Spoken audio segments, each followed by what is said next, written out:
What's up, guys? My name is Eric. I am the co-owner of Elevated Potential, a personal training gym out of Collinsville, Illinois. Got the YouTube channel going. So I wanted to talk about this Newsweek article talking about Steak and Shake switching from vegetable oil to beef tallow and why I think it's important. It's showing a cultural shift here that people are starting to become more health conscious and food conscious, and realizing that a lot of these epidemics of our mental health and physical health is coming from our diet. And it looks like the food industries or these fast food chains are starting to hopefully respond to this. I hope this starts to become a trend. I want to see, like in 1990 when McDonald's switched to vegetable oil and then everyone followed suit due to animal activists and it being cheaper. I would like to see now a push back to beef tallow and to getting away from these harmful vegetable oils. So let's read the article. We'll go through some studies. We'll kind of talk about this a little bit. I think this is great. I'm glad the administration is really pushing to be more health conscious, and I'm glad to see that. I think that these companies are seeing the writing on the wall, and they're going to start preemptively making these changes. And I can't predict the future, but I'm hopeful that this is going to be a pattern of behavior here with these people, with these fast food chains. So. And even local chains too. If we can cause the price of beef tallow to lower back down again, it will be something that will just automatically start to switch back over to. So, all right. So this is from Newsweek. This is from the 17th. Steak and Shake has announced that by the end of February, it will use 100% beef tallow or animal fat for cooking its fries rather than vegetable oil, which has come under criticism on health grounds. Newsweek contact Steak and Shake for comment Friday via the company's online inquiry from outside regular office hours. Why it matters. Incoming President Donald Trump has nominated environmental campaigner Robert F. Kennedy Jr. to be the Secretary of Health in his administration. Kennedy has been a staunch critic of certain types of seed oils, also known as vegetable oil, and has said that Americans are being unknowingly poisoned by the product. They are. Some companies have announced policy changes likely to curry favor with Trump since his election wins, such as rolling back diversity, equity, and inclusion, the DEI programs. First off, there was no reason to put that in this, but in a Thursday post on X, formerly Twitter, Steak and Shake wrote, Steak and Shake to use 100% beef tallow, no cap. And I guess no cap means they're not lying in like new age lingo. I'm too old to understand this, so this new language. The post went viral on the platform, racking up more than 7,000 reposts and 4.9 million views. Steak and Shake later added, by the end of February 2025, all locations will be 100% all natural beef tallow. If veg oil broke your heart, our tallow will make you fall in love again. French fries and red heart emoji. So, this change is happening pretty fast too. I don't know if they preemptively were waiting to announce it, if they were already getting ready, or it's just like, hey, we're just going to go ahead and do this, and it's only going to take us a couple of months. I'm not really sure, but so I don't think anything else in this article is really that important. They go on to talk about Kennedy and whatnot. I want to go through what the big deal is about vegetable oil just a little bit, so people kind of have an understanding of it. So one of the biggest reasons that vegetable oil seems to be coming under such scrutiny is its inflammatory responses and heart health responses. But the chemical extraction of the product is one of my biggest concerns about it, right? So hexane is one of the major things that are used in vegetable oil in the vegetable oil industry in general, but it's basically a solvent. So let's go over what this is, and we can kind of talk about the other reasons that vegetable oil is bad for you. Let's see. So this is what is hexane. Hexane is a hydrocarbon extracted from crude oil. In fact, hexane is similar to the gasoline we put in our cars. It is a slightly lighter molecule made from 6 carbon chains compared to 8 octanes. In its pure form, hexane is a colorless solvent that evaporates easily and dissolves only slightly in water. It's incredibly volatile and highly flammable, and its vapors can be explosive. I'm not sure why anybody would want to ingest this. Why would you want this in your body? There's no way it can be good for you. Although it's a potentially dangerous substance, hexane has many uses in the food and industrial industry applications. For example, it's commonly used as a cleaning agent in textile and furniture manufacturing, as a degreaser in printing in the printing industry, and as a base for paint thinners and glue. So, detergent and paint thinners. That's what this is also used for, and we're using it for our food in the food industry things we ingest. Like why? Like, well, I'll tell you why. It's convenient, probably is what I'm assuming. Okay, so let's go down here. Why is hexane used in an oil extraction? Perfect physical properties, maximum oil recovery, saying it's efficient, and then maintain product quality. And in reality, you're gonna have to bleach vegetable oil anyway afterwards, because it's not clear after this whole extraction process. So I started looking up studies about it, because I've looked into this before, but I wanted to re-look up and get reacquainted with this. So this is an NIH.gov study. So, towards substitutions of hexane as extraction solvents in food products and ingredients with no regrets. Okay, so this is a study that is kind of showing that there apparently hasn't been too many studies on the ingestion of this. Now it talks about it being an inhalant and how toxic it is that way, but this is starting to go into these other avenues of actual ingestion. So hexane is a solvent used extensively in the food industry for the extraction of various products such as vegetable oil, fats, flavorings, fragrances, colors, additives, and other bioactive ingredients. And as it is classified as a processing aid, it does not have to be declared on labels under current legislation. So nobody knows. Nobody knows that this is what they're using, because it doesn't have to be labeled anywhere. Therefore, although traces of hexane may be found in final products, especially in processed products, its presence is not known to consumers. However, hexane is particularly the N-hexane isomer has been shown to be neurotoxic to humans, and has even been listed to cause occupational diseases in several European countries since the 1970s. In order to support the European strategy for a toxic-free environment and toxic-free food, it seemed important to collect scientific information on this substance by reviewing the available literature. This review contains valuable information on the nature of the origin of the solvent and the applications in the food industry, and its toxicological evaluation and possible alternatives for the extraction of natural products. Numerous publications have investigated the toxicity of hexane, and several studies have demonstrated the presence of toxic 2,5-hexanidine in the urine of the general occupationally exposed population. Surprisingly, a tolerable daily intake, TDI, has apparently never been established by any food safety authority. No one's studying this. Since hexane residue are undoubtedly found in various foods, it seems more than necessary to clearly assess the risk associated with this sudden exposure. A clear indication on food packaging and better information on the toxicity of hexane could encourage the industry to switch towards numerous other alternative extraction methods already developed. So they're trying to do these studies now to push the industry on its own to get away from these products. So the conclusion here, I'm going to skip all the rest of this because we don't really need to talk about it today. But if you ever want me to go over this stuff in detail, I can. I'm trying to make these videos not as long, and I have a problem with over talking. So, okay, so the conclusion. Hexane is a rather confusing name for a mixture of molecules whose composition can vary depending on the petroleum used as feedstock and the refinery processing strategy, but which consistently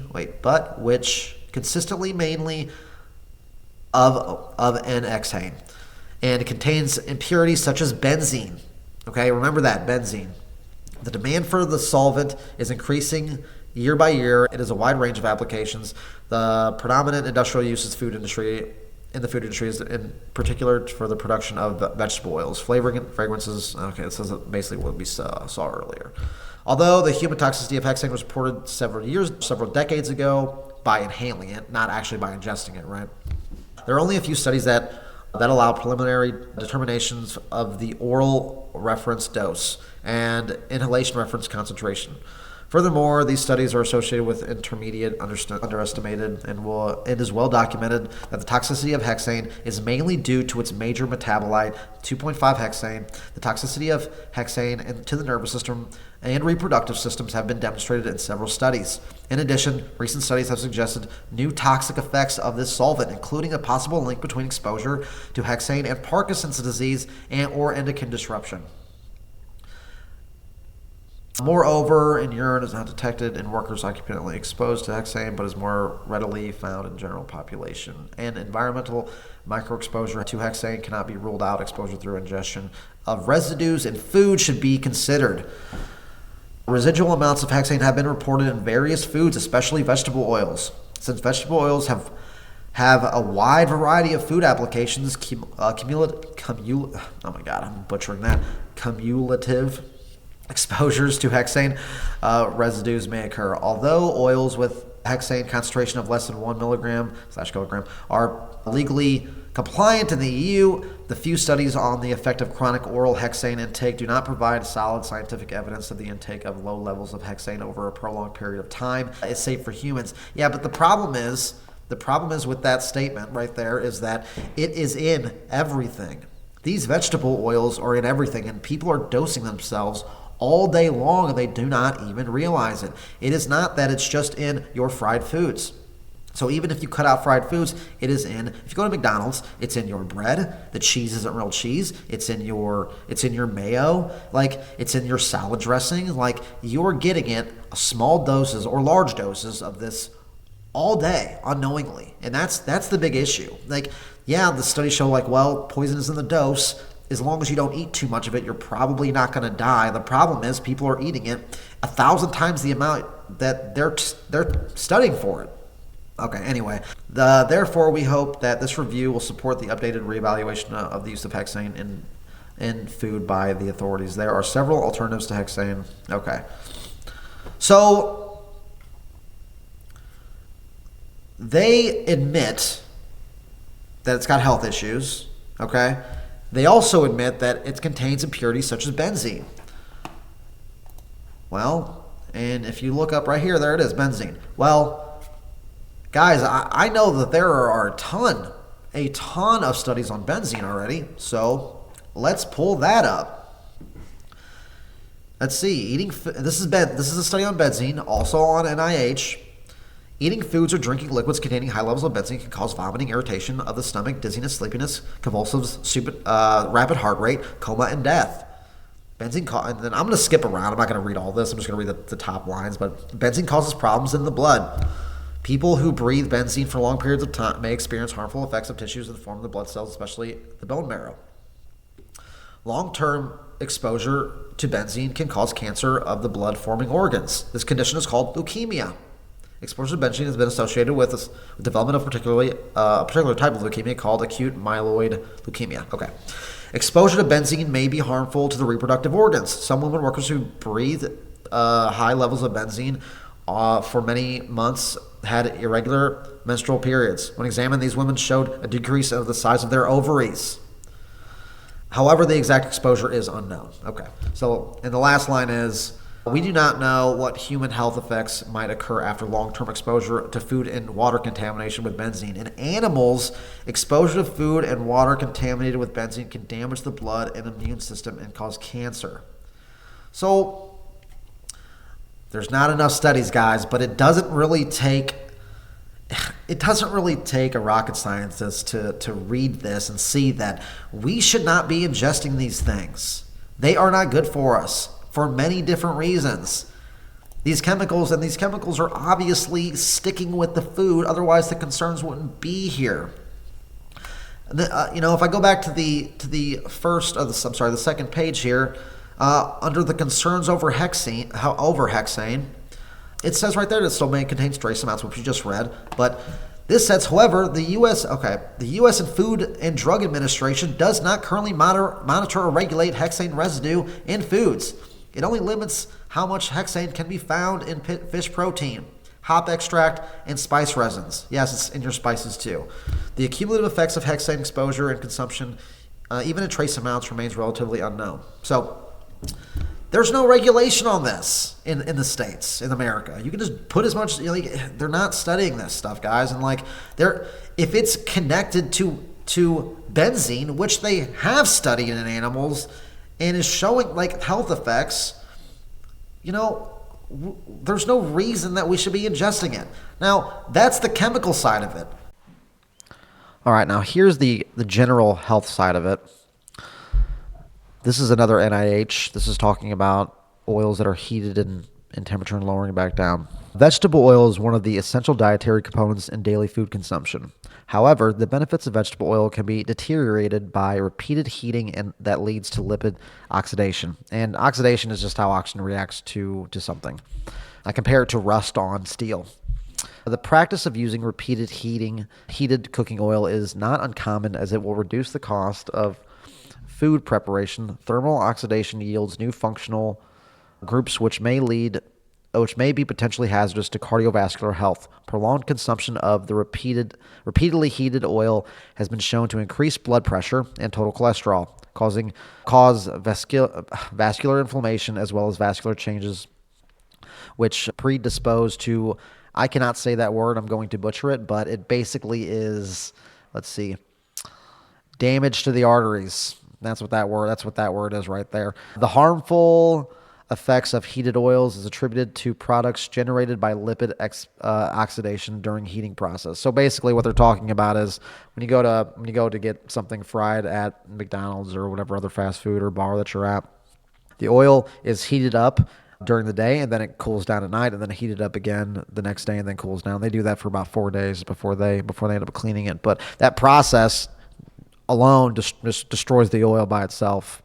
So that's why actually eating fried food specifically is a lot worse for you than just having it, like, let's say that it's made in your bread, right? That constant heating and cooling is way worse. So, and then the last thing I'm going to bring up here is this is talking about the omega-6 issue. And so there's got to be a good ratio to omega-3 and omega-6 in order for it to be non-inflammatory. And basically vegetable oils in general are way, way higher in omega-6 and not high enough and not high at all really in omega-3s. So because of that, there are issues because they counteract each other with inflammation. So, and I'm probably going to butcher this, but I'm going to try through it. Increases in the ratio of N6 versus N3 PUFA, characteristic of the Western diet, could potentiate inflammatory processes and consequently predispose or exacerbate many inflammatory diseases, things like arthritis, right?